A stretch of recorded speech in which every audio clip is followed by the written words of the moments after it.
সালাম দিলে 90 নেকি এবং উত্তর দিলে 10 নেকি, কথাটা সহি কিনা? রমজান মাসে কবরের আযাব বন্ধ থাকে, এটা কি সঠিক কথা? আমাদের বাবা ঢাকা নবাবপুরে বিশিষ্ট ব্যবসায়ী। আমি মাদ্রাসায় পড়তাম।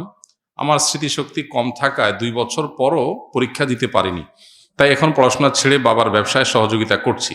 আমার বাবা দোকানের কর্মচারীদের সাথে ভালো ব্যবহার করেন, কিন্তু আমার সাথে তিনি গালমন্দ করেন। আমাকে ইঙ্গিত করে কষ্ট দিয়ে কথা বলেন, যার ফলে আমার দোকানের কর্মচারীগণ হাসাহাসি করেন। এতে আমি কষ্ট পাই। এক্ষেত্রে আমার বাবার উদ্দেশ্যে কিছু বলুন। প্রথম কথা হলো যে, বাবা যদি কর্মচারীদেরকে কিছু না বলে সন্তানকে কিছু বলে, তাহলে ধরে নিতে হবে যে সন্তান আপন হওয়ার কারণে তার সংশোধনের জন্য নিজস্ব লোক হিসাবে বলে। আরেকজনের সন্তানকে, আরেকজনের বা ভাইকে, ব্রাদারকে, অন্য ঘরের মানুষকে শাসন করতে ইতস্তত বোধ করেন, কিন্তু নিজের সন্তানকে শাসন করেন। যে অনেক সময় দেখা যায় যে নিজের সন্তানকে বেশি শাসন করা হয়, এটা স্বাভাবিক। যিনি প্রশ্ন করেছেন তাকে বলতে চাই, আপনার বাবা আপনাকে একটু বেশি শাসন করেন, দোকানের অন্য কর্মচারীদেরকে শাসন করেন না। এটা আপনি ঘরের লোক হওয়ার কারণে। কারোর ছেলে বিড়ি খায়, কেউ তাকায়ও না, নিজের ছেলেটা বিড়ি খাইছে দেখলে শাসন করে, এটি তো স্বাভাবিক। বরং তবে আপনি যেটা বলেছেন গালমন্দ করার কথা, সেটা যদি সত্যি আপনার বাবা করেন সেটা অন্যায়।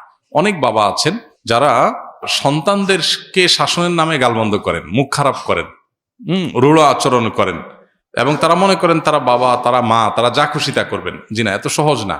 আল্লাহ সুবহানাহু ওয়া তাআলার কাছে আমরা সবাই মুকাল্লাফ, আল্লাহর কাছে আমরা সবাই বান্দা, গোলাম। সো সন্তানের সাথেও আমার আচরণটা সুন্দর হতে হবে। আপনি সন্তানের সাথে যাচ্ছে তা আচরণ করতে পারেন না, শাসনটাও শিখতে হবে। এই যে ভালো প্যারেন্টিং, ভালো অভিভাবকত্ব, এই বিষয়টার সাথে একজন মানুষের ইবাদতের সম্পর্ক সুনিবিড়। অভিভাবক হয়েছেন দেখে সন্তানকে যা খুশি বলে তা বলতে পারেন না। পাশাপাশি বাবাদের, মায়েদের এটাও খেয়াল করা দরকার যে নিজের সন্তানকে শাসন বেশি করবেন সেটা যেমন সত্য, আপনার আচরণ, ভালো আচরণ পাওয়ার হকদার অন্য লোকের চাইতে আপনার পরিবারের লোক আরো বেশি, সেটাও সত্য। অতএব এখানে ব্যালেন্স করার একটা ব্যাপার আছে, যেটা সন্তান হিসাবে বাবার এটাকে পজিটিভলি নেওয়া যতক্ষণ পর্যন্ত শরীরে ভায়োলেশন না হয়।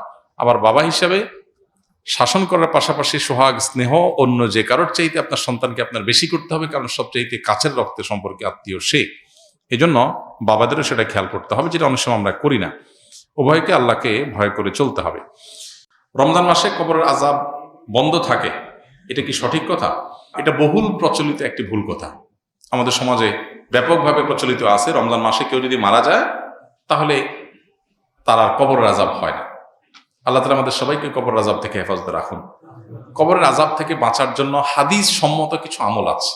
যেমন সূরা মুলক রাতে তেলাওয়াত করলে কবরের ফিতনা থেকে আল্লাহ তাআলা রক্ষা করেন। পুরো রাতের ভিতরে কেউ সূরা মুলক পড়ে, নিয়মিত অভ্যাস আছে, মাঝে মধ্যে ছুটতেই পারে। এই আমলটা যদি কেউ করে নিয়মিত, ইনশাআল্লাহ আল্লাহ তাআলা তাকে কবরের ফিতনা থেকে রক্ষা করবেন, হাদিসে সাব্যস্ত আছে। নাম্বার 2, নবী করিম সাল্লাল্লাহু আলাইহি ওয়াসাল্লাম শেষ বৈঠকে আত্তাহিয়াতু এবং দুরুদের পর দোয়া মাসুরা যখন পড়ি আমরা, তখন তিনি 4টা বিষয় থেকে পানা চাইতেন।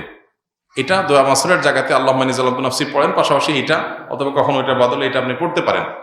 দোয়াটা হলো আল্লাহুম্মা ইন্নী আউযু বিকা মিন আযাবি জাহান্নাম ওয়া মিন আযাবিল কবর ওয়া আউযু বিকা মিন ফিতনাতিল মাহইয়া ওয়াল মামাত ওয়া আউযু বিকা মিন শাররি ফিতনাতিল মাসিহিদ দাজ্জাল। এই যে এখানে জাহান্নাম থেকে এবং কবরের আযাব থেকে পানা চাওয়া হয়েছে। অতএব শেষ বৈঠকে আল্লাহর কাছে দোয়া করেন। আর বিশেষ করে কবরের আযাব যেসব বিষয়ে হয়, যেমন চগলখুরি করে বেড়ানো, পেশাব থেকে ভালো করে পবিত্র না হওয়া, এগুলো কবরের আযাবের সুনির্দিষ্ট কারণ হাদিসে এগুলোকে চিহ্নিত করা হয়েছে। অতএব এগুলোর ব্যাপারে সতর্ক থাকা, এগুলো থেকে বেঁচে থাকার চেষ্টা করা। ইনশাআল্লাহ এই প্রক্রিয়ার মধ্য দিয়ে আমরা কবরের আযাব থেকে আল্লাহর কাছে পানা চাইতে পারি। বাকি রমজান মাসে মারা গেলেই কবরের আযাব অটোমেটিক বন্ধ এমন না। কেউ যদি খারাপ মানুষ, ফাসিক মানুষ, ওই অবস্থায় তার মৃত্যু হয় রমজানে, তাহলে তার আযাব হতে পারে। কেউ যদি নেককার হয়ে অন্য কোনো মাসেও মারা যায়, তবে কবরের আযাব নাও হতে পারে। কবরের আযাব হওয়া না হওয়ার সাথে রমজানের সম্পর্ক নেই, সম্পর্ক হলো কিসের? আমলের। কবরের আযাব না হওয়ার বন্দোবস্ত দুনিয়া থেকে আপনি করে গেলেন কিনা, এটার সাথে সম্পর্ক। সালাম দিলে 90 নেকি এবং উত্তর দিলে 10 নেকি, কথাটা সহি কিনা? এটাও বহুল প্রচলিত একটি গায়রে সহি কথা। সালাম দিলে 90 নেকি, সালামের উত্তর দিলে 10 নেকি, এরকম এইভাবে কোনো হাদিসে বিশুদ্ধভাবে সাব্যস্ত হয়নি। যেটা আছে সেটা হলো, কেউ যদি আসসালামু আলাইকুম বলে তাহলে সে 10 নেকি পাবে। ওয়া রাহমাতুল্লাহ যদি বলে আরো 10 নেকি যোগ হবে। ওয়া বারাকাতুহু বললে আরো 10 নেকি যোগ হবে। তাহলে মোট কত হলো? 30। এটা হাদিস দ্বারা সাব্যস্ত। দিলে 90 আর নিলে 10, এটা কোনো বিশুদ্ধ হাদিস দ্বারা সাব্যস্ত না। তবে হ্যাঁ, এটা ঠিক যে সালাম নেওয়ার চাইতে সালাম যিনি দিচ্ছেন তার সওয়াব বেশি হবে, কারণ তিনি ভালো কাজের সূচনা করেছেন। আবার আরেকটা ইম্পর্টেন্ট কথা হলো, সালাম দেওয়াটা সুন্নত, নেওয়াটা ওয়াজিব। দেওয়াটা সুন্নত, নেওয়াটা ওয়াজিব। এখানে ইসলামের একটা সামাজিক সৌন্দর্য দারুণভাবে ফুটে ওঠে। সেটা কি? একজন মানুষ আপনাকে সালাম দিয়েছেন, এখন আপনি যদি জবাব না দেন, তার মানে আপনি লোকটাকে ইগনোর করলেন, অপমান করলেন, তার সালামটাকে আপনি ডিনাই করলেন, তাহলে আপনি একটা লোকের কষ্টের কারণ হলেন। এটা আপনি করতে পারেন না। ইসলাম আপনাকে সামাজিক হতে বলেছে। তিনি যদি আসসালামু আলাইকুম বলেন, আপনি সৌজন্যতার খাতিরে ওয়ালাইকুম আসসালাম বলতেই হবে। হ্যাঁ, আপনি কাউকে সালাম দেন নাই, আপনি গুনাহগার না। কেউ দিয়েছে, আপনার এখন সৌজন্যতা রক্ষা করতে হবে। কেউ হাঁচি দেওয়ার পর আলহামদুলিল্লাহ বলেছে, আপনি শুনেছেন, তাহলে আপনার উপর ওয়াজিব ইয়ারহামুকাল্লাহ আপনাকে বলতে হবে। এটা মিন হাক্কিল মুসলিম এবং ইমানের ৭৭ শাখার একটা, যে হাসি দিয়েছে, আলহামদুলিল্লাহ বলেছে, আপনি শুনেছেন, তাহলে জবাব দিবেন। কেন? কারণ লোকটা হাসি দিয়ে যখন আলহামদুলিল্লাহ বললো এবং আপনি শুনতে পেয়েছেন, তাহলে সেক্ষেত্রে আপনি রিপ্লাই করার অপশন যেহেতু আছে, রিপ্লাই যদি না করেন, ব্যাপারটা হলো আপনি অসৌজন্যতামূলক আচরণ করলেন, তাকে আপনি ইগনোর করলেন, অপমানিত করলেন। এটা করতে পারেন না। এই জন্য কারোর সাথে দেখা হলে হাসি মুখে কথা বলতে বলা হয়েছে। হাসি মুখে কথা না বলে মানে আপনি তার দ্বারা বিরক্ত হতে পারেন। হাসি মুখে কথা বললে পজিটিভ অ্যাপ্রোচে কথা বললেন।